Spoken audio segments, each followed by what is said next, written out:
The Homey Pro recently made its way to the US and it delivers when it comes to automations. Seriously, the automations are better than anything I've ever seen because of how powerful they are and, more importantly, how easy it is to set up the automations. It's not perfect though, and I'll get to that in a second.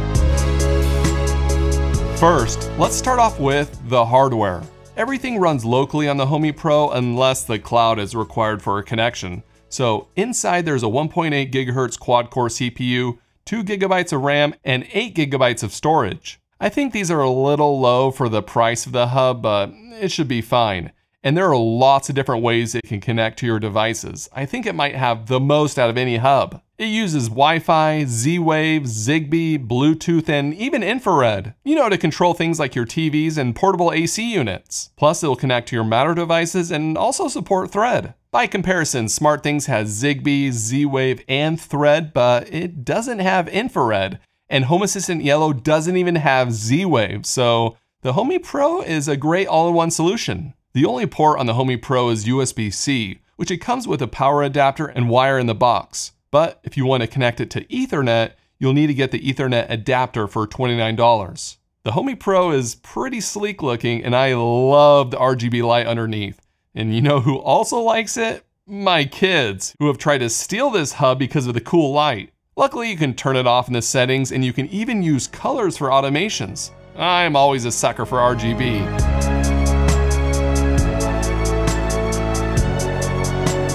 One of the main benefits of using a smart home hub is combining all your smart home devices into one app. So that app better be great. And the Homey app is really good with its nice, clean design.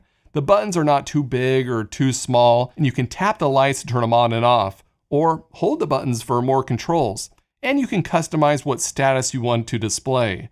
There's also an option to choose how you want your devices organized on the dashboard.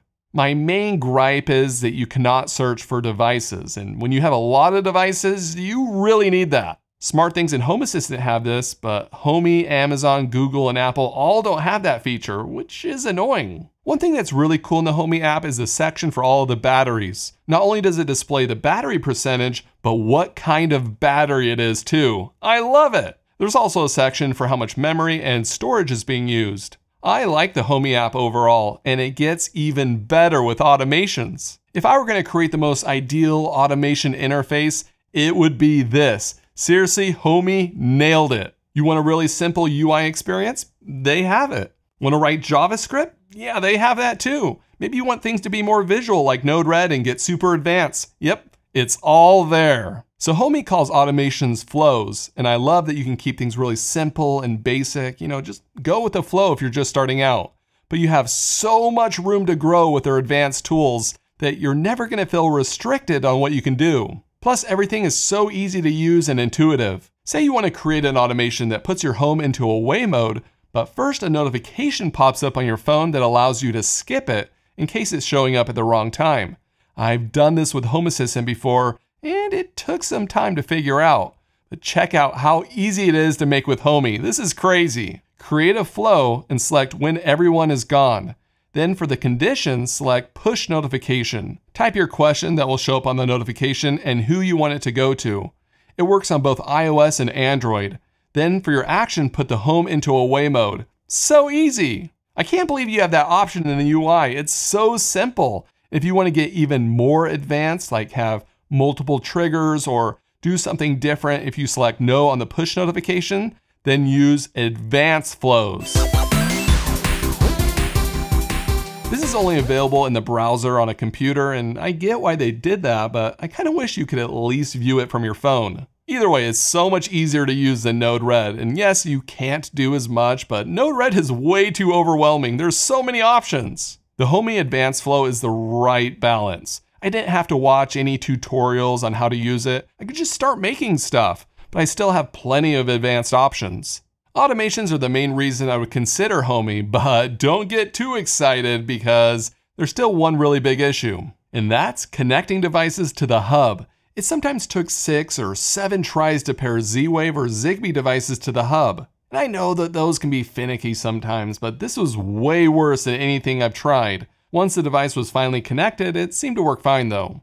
It goes beyond Z-Wave and Zigbee. For example, Ecobee. Homey says it's only compatible with the Ecobee 3 Lite, which I have 2 of them, so that shouldn't be a problem, right? I was able to connect them, which is good, and it even pulled in my Ecobee Premium, but the temperature was not working. It's pulling in some random number. I don't know what's going on. It also didn't auto-discover many devices in my house, unlike Home Assistant, which is really good at that. Homey has the ability to connect to your existing Home Assistant setup and pull in all of those devices, and I tried it so many times and it never worked. It seems like a more recently added feature, and I do have lots of devices connected to my Home Assistant, so I'm not really sure what the problem is. Hopefully they fix it in the future. They also have an experiments option that will expose Homey devices to HomeKit, so that's cool, kind of like Homebridge.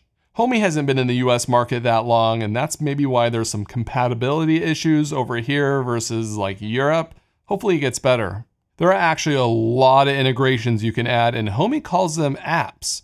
There's official apps created by Homey and community created apps as well, like this virtual device app, which work great. There's also apps like Unify, Tesla, Ring, and many others. I'll link below where you can check out all the apps yourself and see what's available. What's cool is you can select the app and see what kind of automation triggers, conditions, and actions can be used with that app. Very user-friendly. So if you want to see if Homey will work well with your existing devices, go through all the apps and see what is supported and what isn't.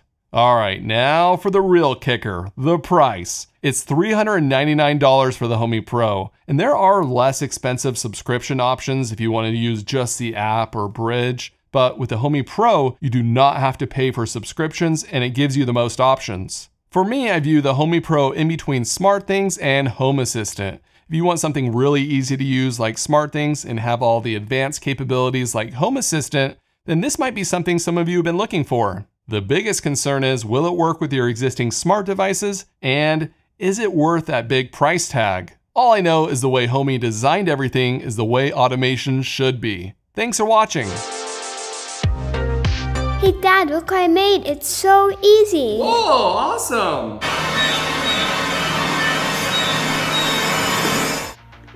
I love it. Have you tested it yet? Not yet. Whew, okay, yeah, don't. No, don't.